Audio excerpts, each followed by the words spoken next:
Bem-vindos ao Sampa Digital. Estamos aqui com mais um programa, mais um podcast, gravando esse programa maravilhoso com mulheres incríveis. Tem a Manu aqui, a Flávia do meu lado.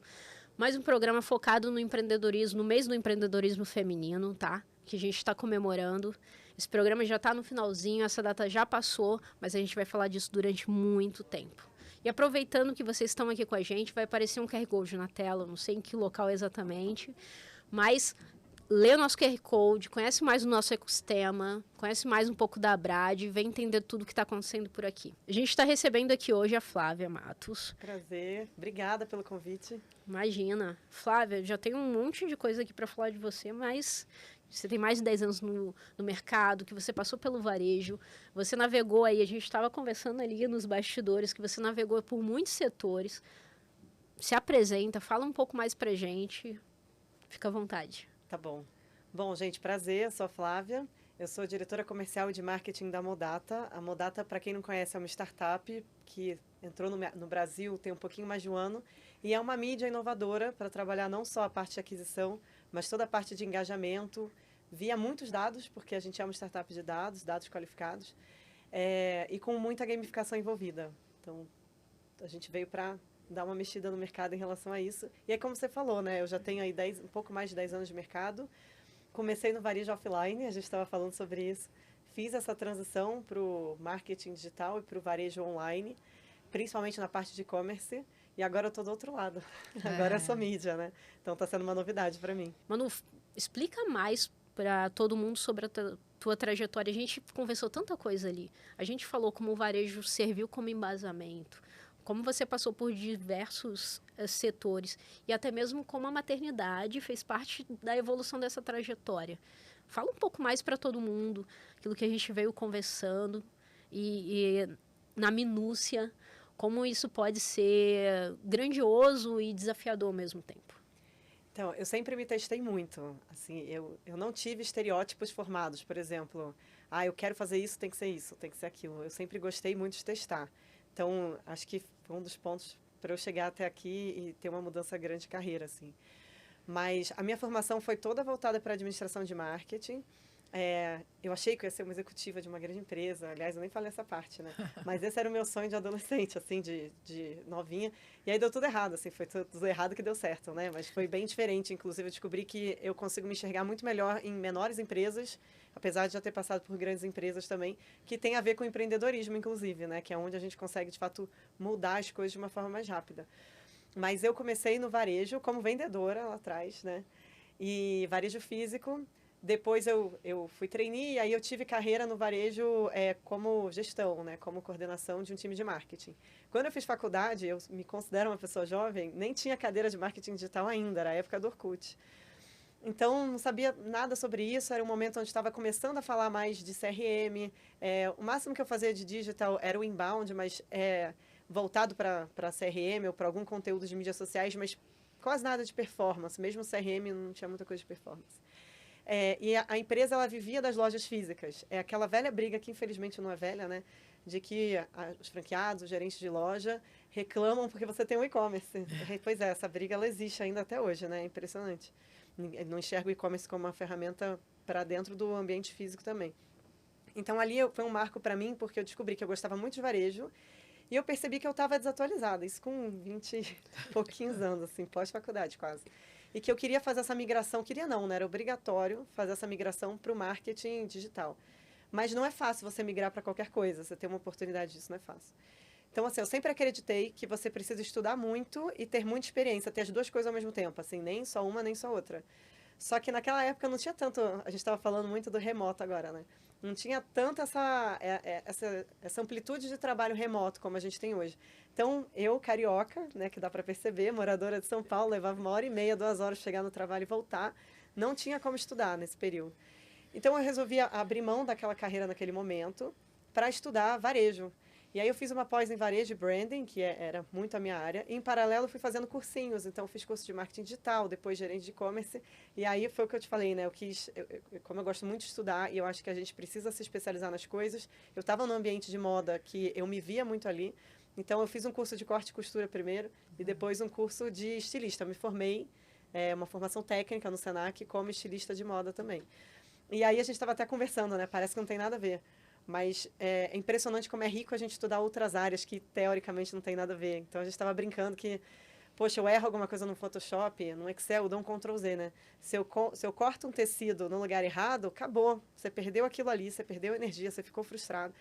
Então, isso me ensinou também a planejar um pouco mais as coisas no ambiente de marketing do que sair fazendo. Assim, me trouxe bastante dessa importância. E eu fui empreender nesse meio tempo. Então, foi uma experiência riquíssima, onde eu tive que levantar uma empresa do zero para um salário que era mais alto, quase o dobro do que eu ganhava na época. Mas ela tinha início, meio e fim, porque eu gosto muito de falar, né? Como você percebeu da gente conversando lá fora. E para mim não fazia sentido, era um lugar muito solitário. E ser empreendedor é muito solitário, né? E aí eu tinha início, meio e fim. Quando eu acabasse a pós-graduação, a ideia era voltar para o mercado, normalmente, né? E eu acabei indo para uma empresa de mochilas, acessórios e puericultura, que trabalhava no mercado de licenciamento, para trabalhar como gerente, uma empresa de médio porte, né? Gerente de marketing, trade e produto também. Então, foi minha primeira experiência oficialmente como estilista, né? E foi curioso porque eu não sabia que eu ia assumir o e-commerce também. Eu não sabia nem que eles tinham e-commerce. E aí foi meu primeiro contato com o ambiente digital na prática, porque eles tinham tido várias experiências de vários sites que tinham dado errado. E eu tinha que fazer aquilo dar certo. Então, num primeiro momento, por que a gente tem que ter e-commerce? Porque todo mundo tem e-commerce, a gente tem que ter e-commerce. Não, peraí, vamos parar um pouquinho, vamos pensar nos objetivos do e-commerce, porque o nosso maior cliente hoje, a gente era indústria, né? O maior cliente hoje é o varejista. E eu sabia, eu já tinha vivido isso na franquia. A gente vai ter problema com o varejista e eles também já tinham tido no passado. Ah, mas a gente é muito pequeno. Tá, mas vai crescer o e-commerce e vai começar a incomodar, é natural. Então, o desenvolvimento, e essa parte eu nem te falei, né? Mas o desenvolvimento desde o nome da empresa era difícil, e aí o nome do e-commerce era o nome da empresa. Ninguém sabia escrever. Então, desde a gente trazer o público de dentro, mesmo a área comercial, né, que também implicava com e-commerce, para fazer um concurso da escolha do nome, tinha um briefing para essa escolha do nome, e as pessoas se sentirem parte daquilo. Para depois também, né, toda a estratégia. Por que esse e-commerce vai existir? Ah, ele vai existir para brigar com os nossos clientes? Não, não é. Então, preço não pode ser uma questão. Mas e as licenças que não deram certo e que ninguém comprou? Ah, essas sim a gente pode brigar por preço. A gente tinha mais de 1.200, 2.000 produtos por ano. Nenhum varejista vai ter esses 2.000 produtos por ano. Então, para o usuário final, é interessante também porque consegue ver toda a gama de produtos. E no futuro a ideia era ser um laboratório. Então, a gente sabe que o mercado sempre olha para trás, né? E tem dificuldade de se desafiar coisas novas. Então, tinha muito aquela coisa, né? Mamadeira de menino é rosa, mamadeira de menino é azul. Poxa, mas pelo amor de Deus, o público jovem quer um verde-limão, quer um roxo, sei lá, que pisca no escuro, qualquer coisa. Então, a ideia é que o e-commerce no futuro fosse, de fato, um laboratório para a gente testar e chegar no mercado com os números. Olha como deu certo, a gente fez no nosso e-commerce. Mas era um sonho, né? Então, foi um primeiro projeto, talvez, assim, que eu tenha empreendido para os outros, né? Eu sempre acabo empreendendo para os outros porque eu acho que é uma característica, né, da pessoa ter o olhar de dono. Mas eu levantei esse projeto do zero. E aí eu saí por conta da licença de maternidade. Eu me tornei mãe e veio pandemia, era uma empresa que vivia muito de volta às aulas, né? Então, eu entendia que ia ser um problema que não me cabia mais ali também. E eu, como mãe, eu me enxergava muito num lugar assim, eu trabalhando em casa, como empreendedora, tendo um ritmo mais tranquilo, porque eu sempre fui workaholic, fui muito acelerada. Quando a minha filha nasceu, eu trabalhei até os 8 meses, assim, em pandemia, grávida, presencial. Não existia essa flexibilidade, ainda não existiu, não foi exatamente uma lei, né, mas não existia a lei, enfim. No último mês eu resolvi ver as coisas da minha filha. Fui uma grávida tranquila, porque tinha que ser, senão eu ia pirar no meio da pandemia se eu começasse a entrar nas paranoias, né. E quando ela nasceu, para mim foi um baque, porque aquilo que eu tinha imaginado, esquece, a minha sensação foi outra. Eu adorei ser mãe, mas eu não gostei de ser 100% mãe. Então, eu comecei a entrar numa situação, assim, quase que depressiva, né? Eu não fui diagnosticada porque eu nem procurei o diagnóstico também. E eu já estava procurando trabalho durante a gravidez, né? E aí, uma das empresas gostou de mim e falou, quero te contratar. Eu falei, então, mas não dá, eu estou em licença de maternidade. E ela falou, se a gente fizer uma coisa mais tranquila, então, você termina a sua licença, nesse meio do caminho, você vai prestando uma consultoria um pouco mais tranquila, você vem fazer um reposicionamento de marca aqui. Eu falei, tá, não sei se vai dar certo, mas vamos tentar. E assim, para mim, foi quase que alguém me tirar do fundo, assim, de volta, eu me senti extremamente útil. Eu fui uma mãe muito melhor para minha filha. Não estou dizendo que eu sou contra a licença de maternidade, pelo amor de Deus. Claro. Eu sou a favor da mulher se sentir bem, do jeito que ela se sente bem. E a gente precisa estabelecer leis, porque as pessoas são completamente sem noção, né? Principalmente com mães. Mas aquilo me fez muito bem e eu tive o acolhimento de ter uma tranquilidade em termos de horário. Era home office, era no meio da pandemia, né? E tudo mais, assim. E aquilo me fez muito bem, inclusive na minha relação com a minha filha. E aí, depois, quando acabou a licença de maternidade, aí realmente eu fui para aquela empresa e fiquei durante 3 anos praticamente naquela empresa, né? Foi a última antes de eu estar na Modata. E foi interessante porque, assim, eu saí de um e-commerce que eu nem me lembro mais quanto que vendia, acho que vendia 20, 40 mil, para um e-commerce que vendia 1 milhão no dia. Assim, era uma diferença muito grande. Então, eu comecei trabalhando com reposicionamento de marca. Então, meu lugar meu território, né, mais conhecido, tranquilo. E depois fui assumindo as coisas aos poucos. Então, a operação do e-commerce, a operação do marketplace, durante um tempo eu assumi também. A parte de performance, eu não fazia ideia do que era Google, do que era Meta. Afiliado, não fazia ideia. E fui montando essa estrutura lá dentro até chegar o momento que acabou internalizando essa estrutura. Em outros momentos, a gente pegou um consultor de fora para ter um olhar diferente, uma agência e tal. Mas varejo e digital, cada segundo conta muito, é muito dinheiro, né? Então, acabou sendo necessário dessa forma. A criação, enfim, tudo que estava relacionado ali à operação acabou vindo para mim e eu sou muito grata por isso, porque quando eu fiquei grávida, como muitas mulheres, infelizmente, né, começou a me gerar aquela ansiedade de, poxa, eu gosto de trabalhar, sou workaholic, eu vou ficar desempregada, vão me perguntar se eu tenho filho pequena, ninguém vai querer me contratar, eu vou ter que aceitar ganhar menos, eu comprei uma casa. E aí, de repente, eu fui contratada com salário 20% a mais e em um mês eu fui promovida. E aquilo, para mim, eu estava contando, né? Foi um marco muito grande. E quebra de paradigmas, né? Assim, em relação até o que a gente vem construindo de que pode fazer acontecer e ser diferente, né? Mas é raridade. Infelizmente, eu tenho noção desse privilégio que eu tive. É claro que eu entreguei muito também, né? Mas muitas vezes a gente entrega muito e o olhar é diferente, né? Mas a filha dela vai ficar doente. Mas dela, né? Porque eu fiz filha sozinha, né? O cara não é responsável pelo filho. Só eu, como mulher. Mas, para mim, assim, essa empresa foi muito importante na minha vida porque me mudou completamente como profissional. E a maternidade foi importante para o meu lugar profissional. Eu virei outra pessoa, uma profissional muito melhor. Assim, de ser resiliente, daqueles atritos do dia a dia que você quer matar, você pensa 2 vezes e fala, tudo bem, eu tenho problemas piores, está tudo certo, respira, daqui a pouco a gente resolve.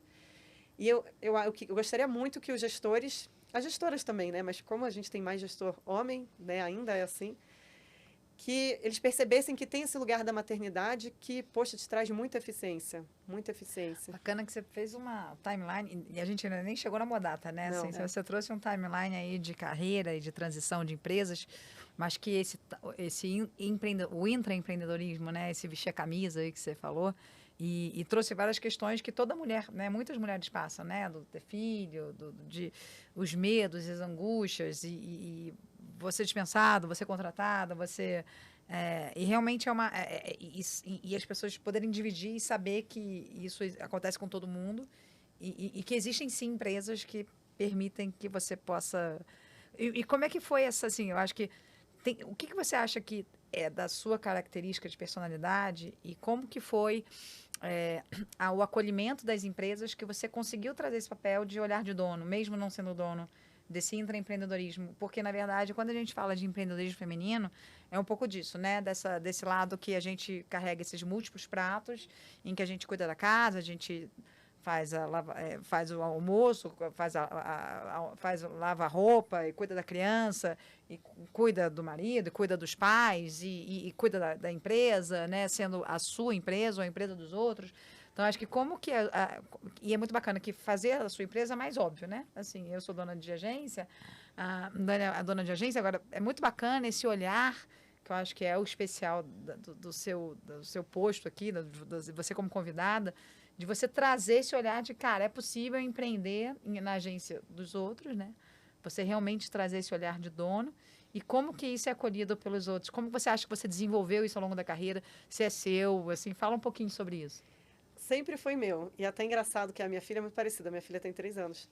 Esses dias, ela estuda numa escola pública aqui em São Paulo. E São Paulo tem esse privilégio. Tem escolas públicas maravilhosas. Não tiraria ela dessa escola para botar em lugar nenhum. E todo semestre, as escolas públicas, elas trazem um relatório das crianças. E aí, no relatório da minha filha, estava dizendo que ela vende sorvete de arco-íris no recreio para as crianças, um sorvete imaginário. E que ela tem várias estratégias de marketing para suportar esse empreendedorismo dela. Quando eu li, eu falei, gente, estou criando um monstro, né? Com 3 anos.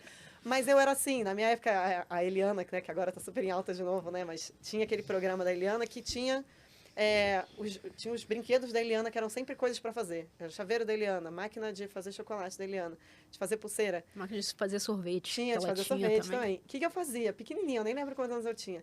Eu fazia essas coisas, e aí eu ia para frente da casa da minha avó e eu ia vender essas coisas. Ninguém comprava. Mas eu tinha esse contato com o público e essa vontade de fazer. A família comprava e tudo mais, né? Então, sempre foi uma coisa muito minha que eu tô vendo agora na minha filha com 3 anos, desenvolvendo essa personalidade. Mas, assim, como as pessoas recebem, eu acho que depende muito. Mas um ponto que eu acho que é da minha personalidade, eu não faço para os outros. Eu faço para mim. Como se eu tivesse a minha agência, a minha empresa, eu faria para mim de qualquer jeito. Então, eu não me frustro, por exemplo, se você, como minha gestora, não receber bem, porque eu não estou fazendo para você. Tá tudo certo. Eu vou colher aquele fruto daqui a pouco, numa outra empresa, ou para mim mesma, ou qualquer coisa nesse sentido. É claro que a gente sempre quer o ok do outro, né? A velha estrelinha. A gente adora estrelinha, não tem como, faz parte. Mas quando a gente faz para a gente acima de tudo, eu acho que é diferente. Então, eu faço... E é até complicado isso no mercado de trabalho. Eu confesso que eu mudei um pouco isso e eu estou tentando resgatar de volta. Eu sempre fiz as coisas com muito amor. E aí, isso me faz me apegar muito, como um negócio próprio, por exemplo. E aí, tem uma hora que não dá para você fazer suas coisas por amor, né? E aí, você começa a aprender a colocar limite, a dizer alguns nãos. E eu passei dessa fase, assim, um pouco recentemente. Agora, eu estou numa fase de tentar voltar a pegar a leveza de quando fazer por amor. Então, é difícil esse equilíbrio. Eu acho que é um pouco do eterno a busca por esse equilíbrio entre fazer por amor e o dinheiro, que, na verdade, nada mais justo, né? Claro. Eu queria aproveitar aqui e fazer um paralelo, fugindo um pouco do script, né?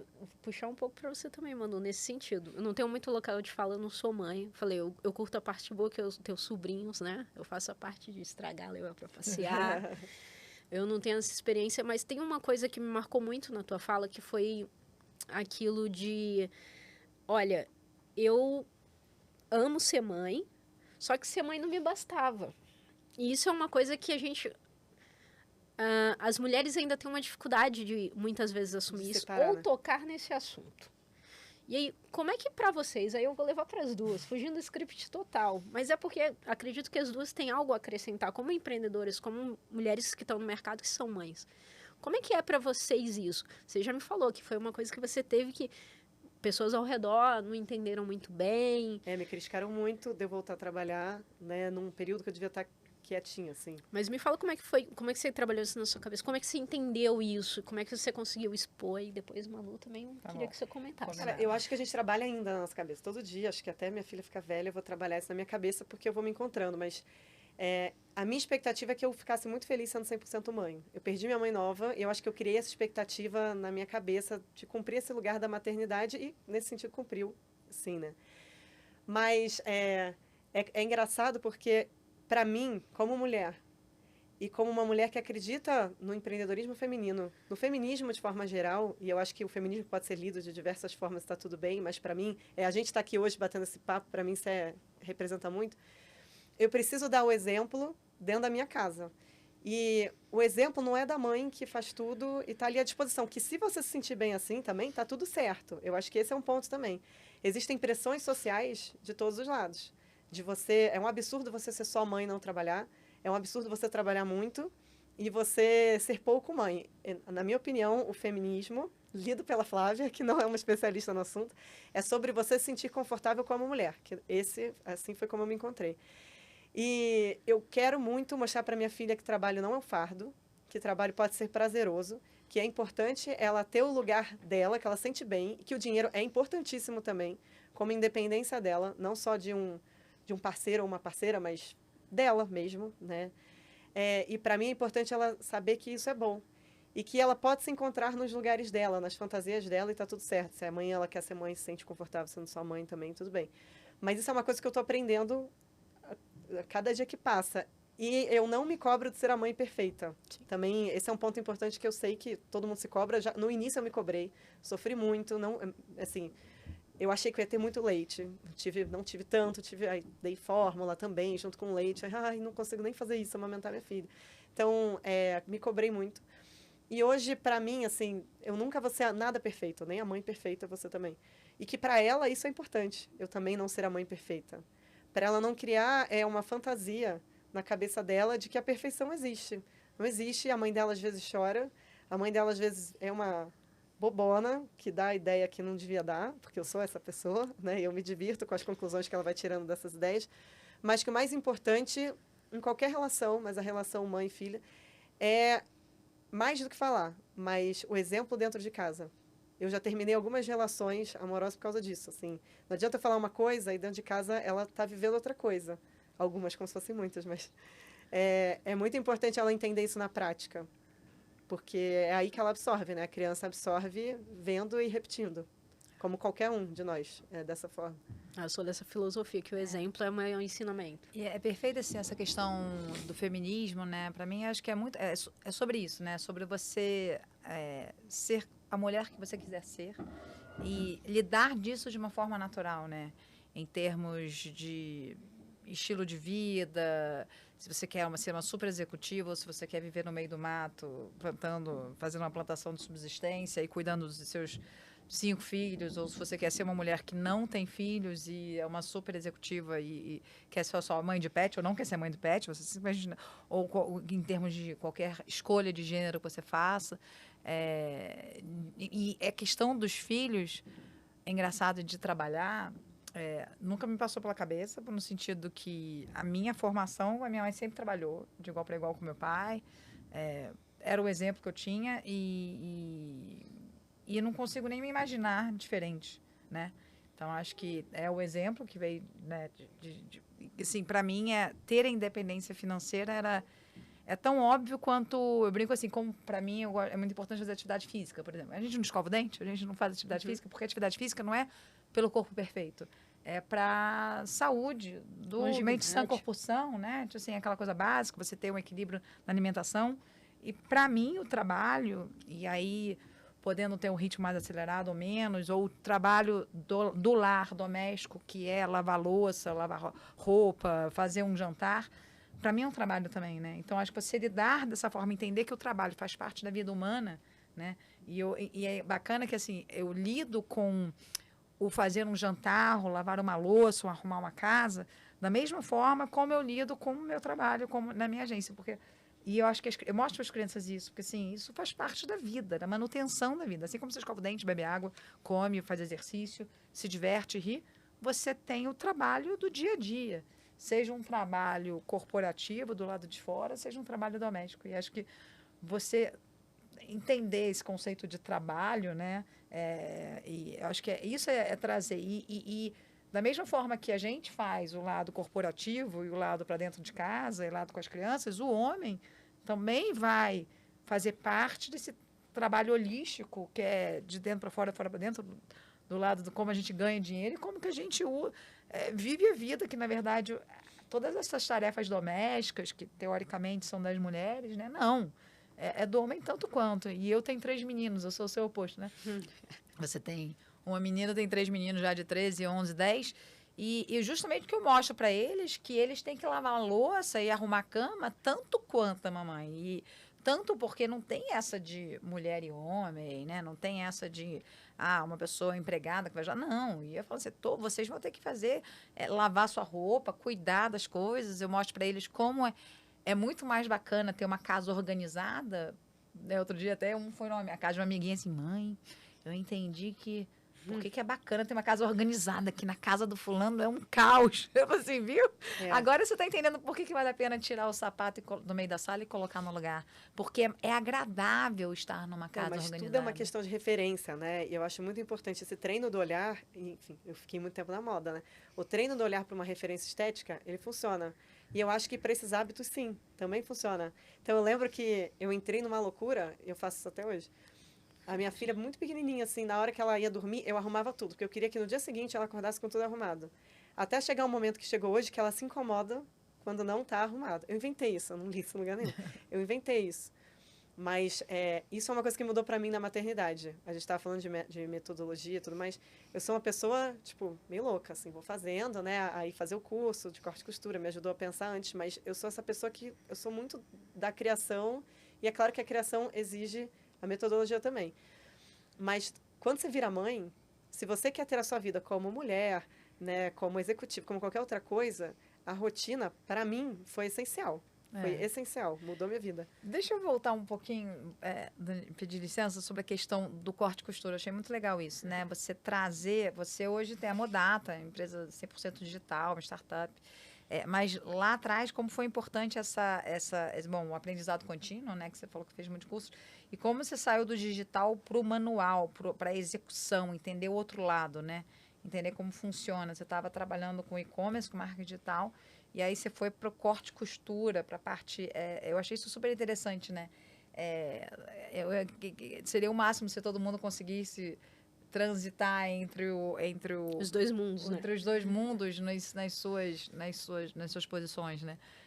Na verdade, até o corte e costura veio um pouquinho antes da migração oficial. Foi no período que eu estava estudando ainda. Mas, para mim, é muito difícil, porque não é tão natural. Então, ontem, por exemplo, agora criou um outro lugar na minha cabeça, corte e costura, né? Eu estava costurando com a minha filha os vestidinhos de personagem dela, que tá tudo feio, assim, tava tudo rasgando. E é um vínculo importante. Mas, para mim, não é tão natural quanto trabalhar com marketing ou, sei lá, como outras coisas. Mas me tornou mais detalhista. Porque eu realmente preciso pensar muito. Quando você corta um tecido, ou mesmo quando você costura, o tecido ele costuma ter uma orientação certa para ter um caimento melhor. Se a gente parar para pensar, né, principalmente quando eu trabalhava mais voltado para o marketing mesmo e de moda, que eu fazia a parte de direção criativa, produção executiva de campanhas de moda, cara, põe a criança lá, dá uma voltinha, acabou. Não, peraí, deixa eu pensar. Por que esse tecido tem esse caimento? Se ele tem babado, vamos pensar em alguma coisa. Pô, criança adora babado, né? E eu nem era mãe na época, não tinha nem tanta sacada assim, mas... Vamos pensar um pouco no movimento que esse babado traz. A criança se diverte. Vamos deixar essa criança se divertir e ver ela brincar com a roupa. Então, eu lembro que as minhas campanhas, antes de eu fazer o curso de corte e costura, era uma coisa. Ou do próprio curso de estilista. E depois era outra coisa. E aí eu fui trazendo isso, né, depois de ser mãe, infelizmente ou felizmente, eu não sei. Eu não trabalhei mais com criança. Eu trabalhava com moda justamente com criança. Mas eu fui para o mercado de tecnologia. E é nesse mercado que eu estou até hoje. E ainda assim, esse nível de detalhe, de você parar um pouco e falar, calma, vamos entender, calma aí, vamos entender como que funciona esse produto aqui. Deixa eu fazer, deixa eu cadastrar no Marketplace. Ah, mas, pô, você é diretora, tudo bem, deixa eu cadastrar. Deixa eu pensar um pouco melhor nesse fluxo aqui. Deixa eu cortar. E aí, o Design Thinking tem muito isso também, né? Mas como estilista, que não deixa de ser designer, também é a mesma coisa.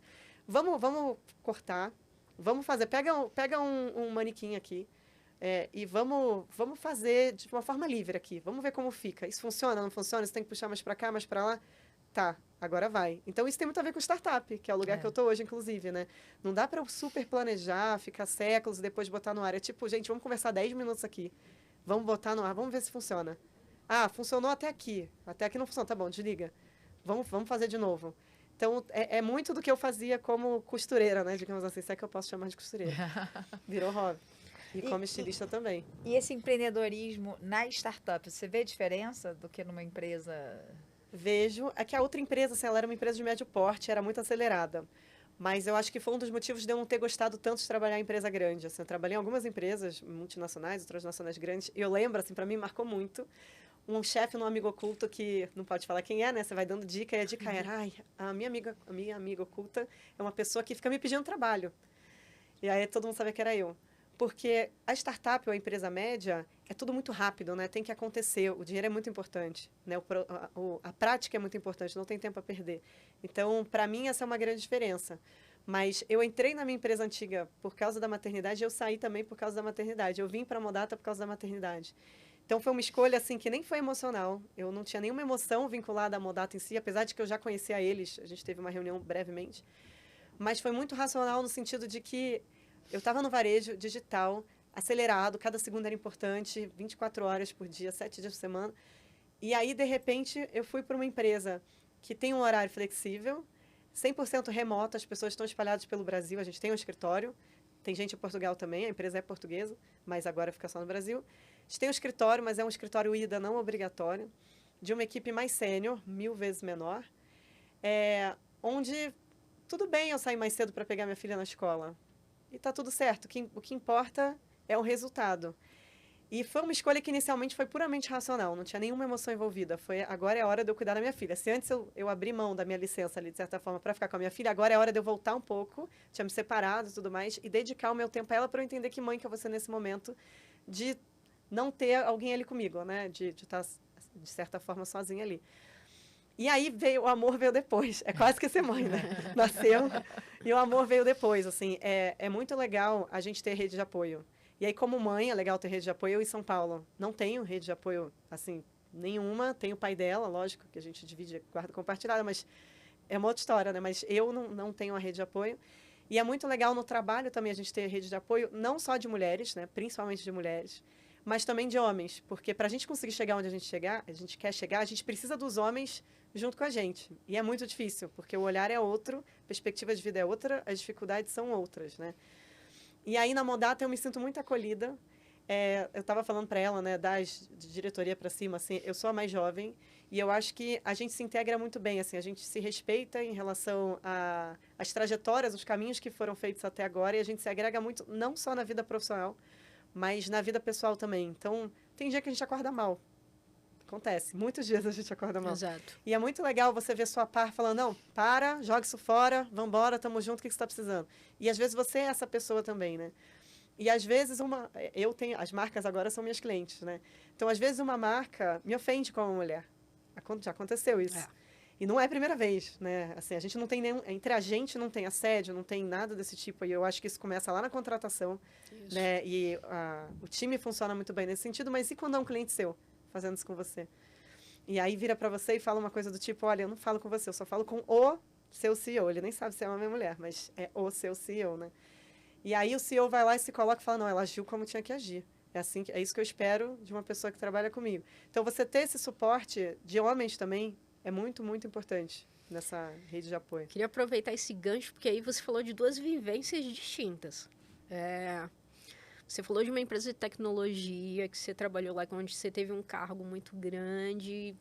E aí, você falou, eu entrei por causa da maternidade e saí por causa da maternidade. Então, eu queria pegar um gancho nisso, para essa vivência que você está fazendo agora. E dentro da tua experiência, da tua realidade, o que você falaria no panorama geral do mercado, né, digital, assim, para as mulheres hoje? Como é que você vê isso? A mulher no mercado hoje, especificamente digital, que é o que a gente está falando aqui, mas num quadrante geral. Pô, você teve essas duas vivências. Tecnologia, né? Uma tecnologia, uma coisa maior que te levava, ficava naquela linha tênue ali do muito, né, ao equilibrado, e agora você vivenciando essa flexibilidade, esse equilíbrio, uma coisa que te traz uma leveza maior. Qual o teu diagnóstico disso? Qual a tua visão geral desse panorama? Eu acho que assim, não só no marketing digital, mas infelizmente, no geral, as mulheres não estão na liderança. Eu tô falando, tipo, C-level, diretoria, é raro. Mesmo nas empresas de moda, que são empresas que têm muitas mulheres, aí você vai ver o CEO é homem, né? A não ser que seja fundadora. Mas, de forma geral, o CEO é homem, o diretor é homem. Isso está mudando, né? Mas a gente ainda tem uma longa caminhada. No mercado de tecnologia, sinceramente, eu acho pior ainda. Então, assim, eu ia fazer reunião com empresas multinacionais gigantescas, eu ficava com vergonha. Assim, eu ia para o almoço, eu ficava me sentindo... Era um papo que era completamente fora do meu. E não é um lugar que... Não é daquele jeito que você tem que militar. Assim, eu acho que até para isso a gente tem que ser estratégico, né? Sim. Então, eu me sentia muito deslocada. E aí é até complicado, porque, assim, almoço, por exemplo, no ambiente de trabalho, é estratégico pra caramba, você consegue muitos negócios. E aí, você chamar um homem para almoçar, o que eles pensam? O que eles falam? A gente sabe o que eles falam, né? Não vou falar aqui, e a gente sabe o que eles pensam também. Aquela situação meio... Então, é complicado como mulher você estar nessa posição. Em tecnologia era mais complicado ainda. Na empresa que eu estava, a maior parte era de mulher, era uma exceção, tá? Então, isso... E mãe. Então, isso também me fazia me sentir acolhida nesse sentido demais, assim. Só que quando você está numa empresa que é muito acelerado o tempo inteiro, você vai para uma outra que dá uma baixada, aí eu até falei, né? A gente acaba se tornando um pouquinho tóxica, né? Então, até a gente precisa entender, peraí, eu quero aquilo, mas eu tô aqui, eu não tô conseguindo chegar aqui, eu não tô conseguindo baixar. E você tem que passar de novo por uma reflexão como mãe, como profissional, né? Tipo, sempre vai ter coisa a fazer no dia seguinte. É importante, eu preciso fazer hoje. Eu vi um podcast uma vez que falava sobre isso. de começar a entender que você sair às 18, ou às vezes às 17, ou às vezes às 16, você não é pior por causa disso. Você não é uma profissional pior porque você está trabalhando no Egito. Está tudo certo, você está fazendo seus compromissos da mesma forma. Tem um dia que sua filha vai ter aula. Está tudo bem, calma, no dia seguinte você recompensa. Então, é uma mudança de forma de pensar que é difícil, é uma reeducação nossa mesmo. Mas tem um outro passo que eu acho que é um desafio para as mulheres na gestão, e isso tem a ver também com não ter mulheres na gestão. Eu saí da minha outra empresa e foi muito difícil para mim, porque eu era muito envolvida emocionalmente, era muito grata. Porque em determinado momento eu entendi que eu ia ter que escolher entre ser executiva e ser mãe. Me doeu muito. Eu escolhi ser mãe. Não é natural para mim. Me doeu muito. E é o lugar das mulheres, principalmente com essa volta que eu não consigo entender o porquê. Pós-pandemia, todo mundo está voltando a trabalhar presencial e híbrido, né? E como a sobrecarga das tarefas domésticas e filhos e tudo mais acaba ficando com as mulheres ainda, alguém tem que abrir mão. E a mulher abre mão. E ela tem que escolher entre ser executiva e mãe. O cara vai escolher ser executivo. E ele não precisa escolher entre ser executivo e ser pai. A sociedade não força isso. E aí a gente acaba sendo forçado a escolher ser mãe. E a gente para em determinado nível ali. Então, eu acho que o home office ou o híbrido, ele ajuda muito as mães também a conseguir equilibrar isso. E deveria ajudar os pais também a conseguir equilibrar isso. Não deveria ser só para a mulher, né? Exato. Né? A gente devia ter essa mobilidade, essa flexibilidade maior. Agora que você está nesse lugar mais confortável, agora que você está nesse momento mais leve, que inclusive você teve que fazer um movimento para voltar, né? Para esse alinhamento. Agora que isso aconteceu, fala um pouco mais desse momento que você está vivendo e fala um pouco mais da empresa que está te proporcionando isso e dessa tua nova jornada. Porque você segue empreendendo, porque, no meu ponto de vista, você é um empreendedor em série, né? Seja a sua empresa ou seja a empresa de outra pessoa, você está empreendendo. Fala dessa nova fase, fala dessa nova casa, desse novo momento que você está agora. Então, a Modata é uma startup de dados, como eu falei. É a primeira vez que eu trabalho numa startup, né? E é uma loucura. É um gerenciamento de ansiedade absurda, porque a empresa pode, de repente, virar um grande unicórnio, crescer e todo mundo se dá muito bem. Mas isso é um momento pontual, né? Até chegar lá, é sofrimento. Você não sabe se você vai existir no dia seguinte. E isso tem muito a ver com empreender também. Você tem que se manter no equilíbrio ali entre o racional, entre o emocional. Você tem que ser extremamente resiliente, mas mantendo esse lugar da racionalidade. Eu sou completamente apaixonada pelo que a gente faz, pelas pessoas que estão ali. Então, até para contar um pouquinho da Modata, é uma mídia inovadora mesmo, né? Porque, como eu comentei, a gente trabalha a aquisição, mas a gente trabalha também qualquer outra frente de negócio que você tenha como objetivo. Então, basicamente, tudo é gamificado, toda campanha de marketing é uma missão, e assim como o jogo, as missões têm seus objetivos, que no caso é o objetivo de negócio de uma marca. A gente tem muita segmentação. Quando o usuário entra na plataforma, a gente pede para ele preencher mais de 90 data points. A gente é um aplicativo, hoje está com mais de 1,5 milhão de usuários únicos e validados na Receita Federal. E isso eu estou falando de número Brasil. Então, assim, aqui não tem robô. Então, ele preenche informações, e aí no algoritmo, né? É ele preenchendo. Então, a gente preenche informações desde renda, sexo, escolaridade, onde ele mora, quantos anos ele tem, até informações mais específicas, como com que gênero ele se identifica, se tem cachorro, se tem gato, se tem filho, quantos anos tem, se investe em renda fixa, em renda variável, que tipo de música que gosta, enfim, tem um monte. E as marcas podem personalizar qualquer tipo de segmentação. Só que para o usuário, a gente também transforma essa relação marca e consumidor numa relação mais justa. Porque ele tem que dar o consentimento de tudo que ele vai participar em termos de campanha. Então, se é para sua marca 10 vezes, ele tem que dar o consentimento 10 vezes. E ele sabe que é para sua marca. A gente não faz escondido. E fora isso, hoje, né, a gente que está aqui nessa sala, a gente está compartilhando nosso dado com as principais mídias, com as marcas, e todo mundo ganhando muito dinheiro. E a gente não ganha nada. Então, a Modata também ela veio para inverter essa forma de pensar. Nada mais justo do que você ganhar dinheiro com o seu dado. Então, na Modata, todo mundo monetiza com os dados. A gente, as marcas e o usuário também. E aí, voltando a esse plano da gamificação, né? Quando você, como marca, define um objetivo, a gente cria essa missão, é transparente, o usuário sabe qual é o objetivo que ele tem que cumprir, então pode ser assistir a um vídeo para conhecer um produto novo, pode ser seguir numa mídia social, e aí é diferente de comprar seguidor, robô. A gente está só sendo a ponte para um usuário que tem a ver com a sua marca, conhecer a sua marca. Né, diferente. Engajamento, a gente consegue fazer captação de lead, a gente tem alguns clientes que são jogos de celular, porque a missão é o usuário baixar o jogo, jogar uma partida, depois é trocar as moedinhas do jogo por uma skin diferente. Quer dizer que eu caí numa dessa. Caiu numa Tô dessa? jogando esse jogo até hoje. Então. E aí criar o hábito, porque a gente é uma plataforma, e esse é o diferencial, que faz aquisição, mas a gente ajuda a criar o hábito de interagir com aquela marca. Qualquer objetivo que dê para mensurar, que deveria ser qualquer objetivo, dá para transformar numa missão. E aí, quando o usuário cumpre aquela missão, a gente dá a recompensa do jogador, que é a recompensa financeira. E essa recompensa, como que a gente ganha dinheiro, assim, de novo, sendo bem transparente? De tudo que a gente combinar que você vai pagar daquela missão, sempre que o usuário vier da Modata e ele faz aquela missão, de fato, aí a gente debita o valor que a gente combinou, 70% vai para o usuário, 30% vai para a gente. Aproximadamente é isso. Ah, mas eu quero pagar menos. Em vez de pagar R$2, eu quero pagar R$1. Beleza. 70% vai para o usuário, 30% vai para a gente. Ah, mas o usuário é mais qualificado, precisa de um valor maior, né? Em termos de segmentação, eu estou falando. Então, assim, é uma forma de pensar diferente, que a gente tem desafios com as marcas em relação a isso, porque quando a gente fala, todo mundo fica, nossa, é isso, a gente queria alternativas às mídias que hoje já são tradicionais. Eu sei o quanto é um desafio, porque eu já fui head de growth, né? Eu sei quanto é um desafio a gente equilibrar o plano de mídia.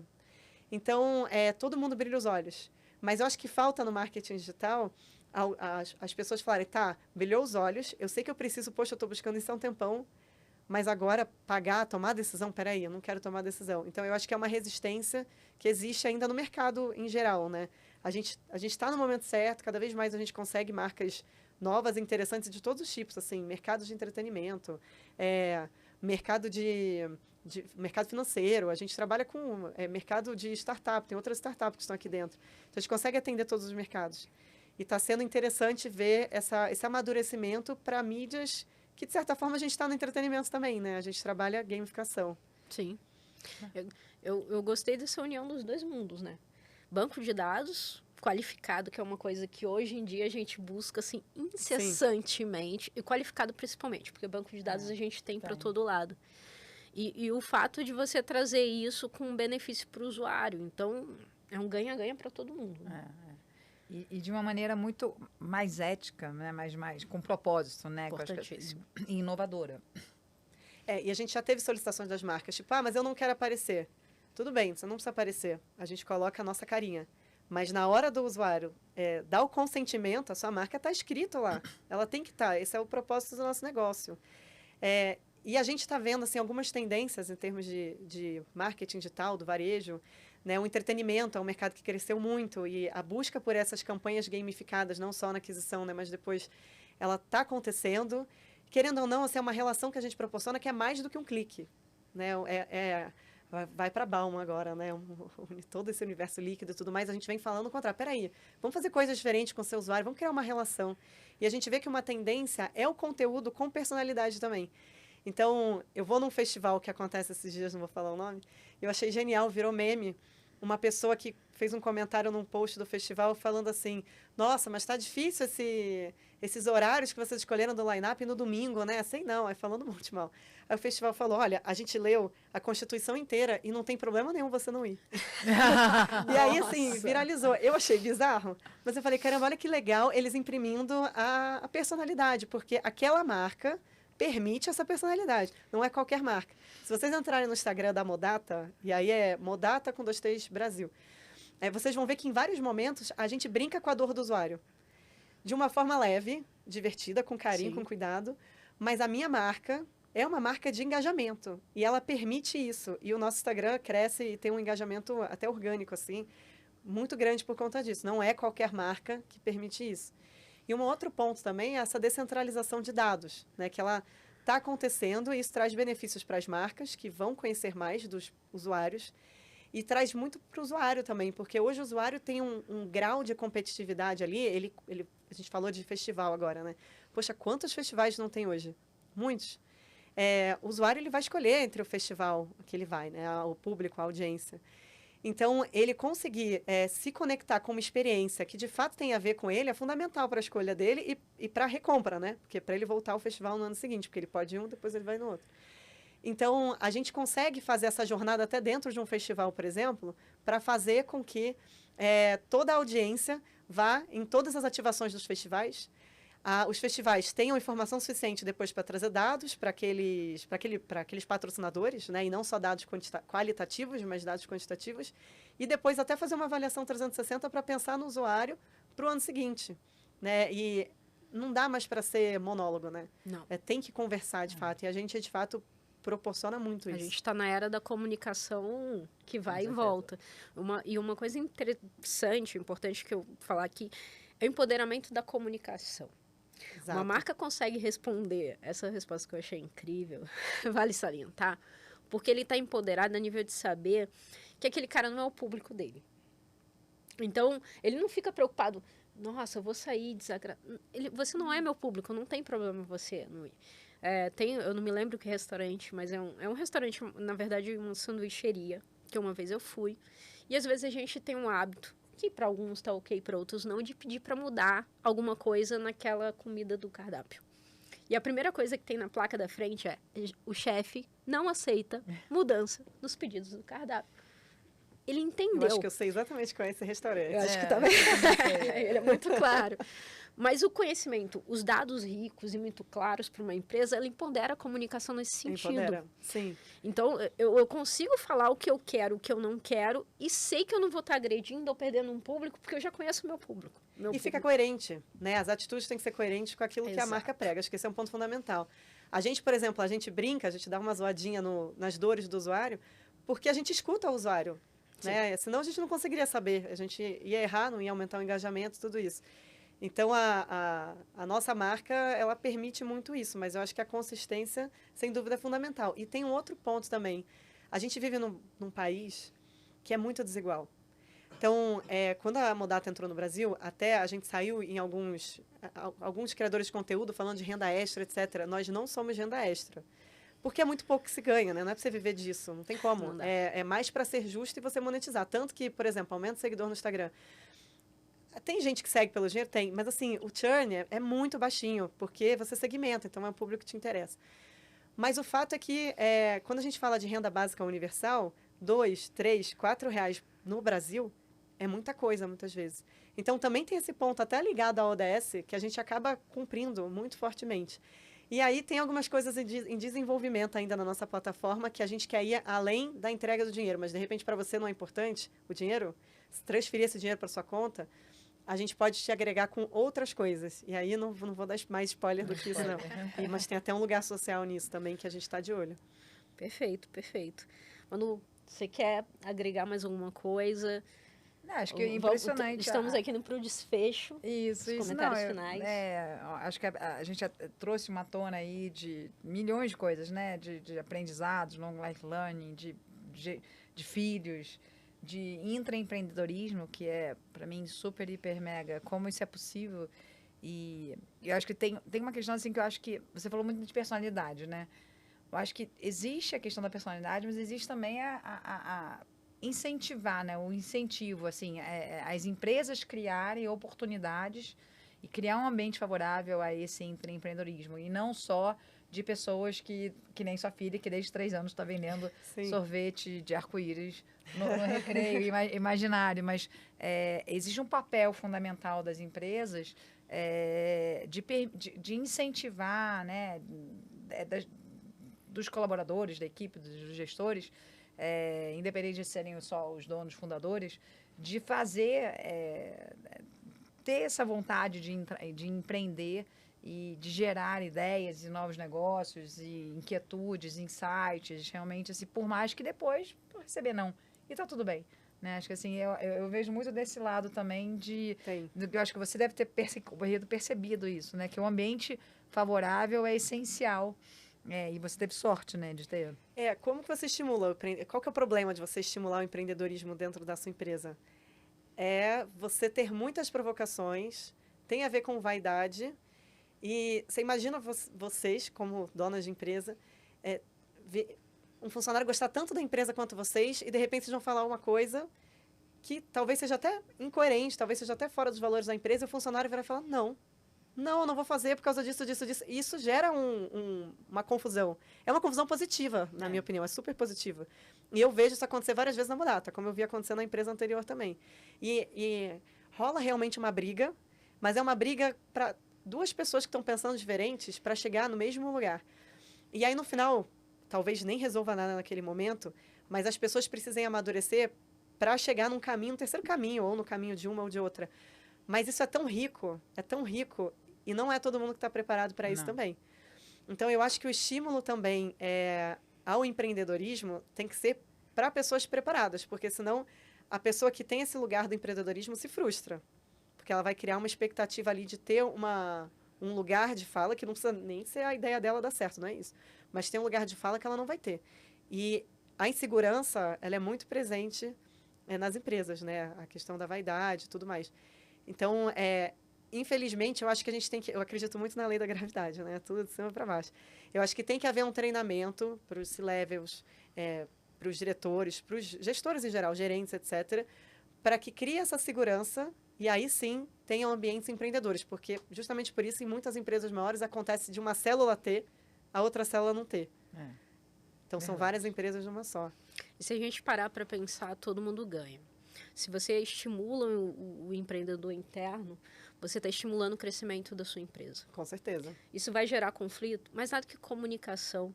Isso devia ser o princípio, né? Na maioria de nós somos comunicadores, mas nada que comunicação não resolva. O entendimento vem de você se comunicar e conseguir uma negociação, um meio termo ali. Às vezes nem tanto para o céu, nem tanto para a terra, mas conseguir para que a gente consiga andar de forma evolutiva dentro da empresa. E não frustrar aquela pessoa que podia estar te dando um ganho, uma evolução na tua empresa e não está fazendo porque se frustrou e decidiu ficar naquele lugar mais acomodado, né?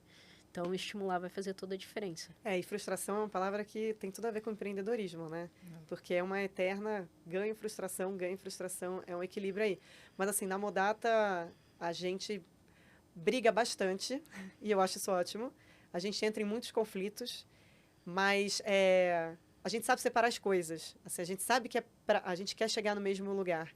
E esses conflitos são muito, muito, muito ricos, assim, são muito ricos. É um espaço que, é o que você falou, você teve sorte? Poxa, eu acho que eu tive muita sorte. Eu estou num lugar de muito privilégio, não tenho a menor dúvida. Ainda mais no momento que eu estou com uma filha pequena. É muito privilegiador, assim, estar aqui. Flávia, eu queria... Infelizmente, a gente tem que encerrar. Ó, tá ali a Joyce, olhando pra mim. Já faz um Brigando tempo. com a gente. Já marcando nosso time. Mas eu queria te agradecer muito, muito. Foi uma conversa incrível, enriquecedora. Eu conversei com você ali nos bastidores, conversando aqui, se deixou, acho que a gente conversava ainda mais. Do lado da Manu, que está fazendo aqui essa jornada com a gente, trazendo muito, sendo minha dupla aqui, me dando suporte, me ajudando bastante. Então, eu acho que é isso, assim, a gente fecha essa conversa num contexto de que o mercado tem muito a evoluir, né? A gente tem muita coisa a crescer no ponto de vista do poder feminino, de uma forma geral, mas tem muita coisa andando, mudando. Temos empresas aí que estão fazendo diferente no mercado, não só na entrega, mas no comportamento. Eu ainda estou, assim, encantado com a questão dos dados tão personalizados. Eu acho conversar incrível. Depois, vamos né? conversar depois.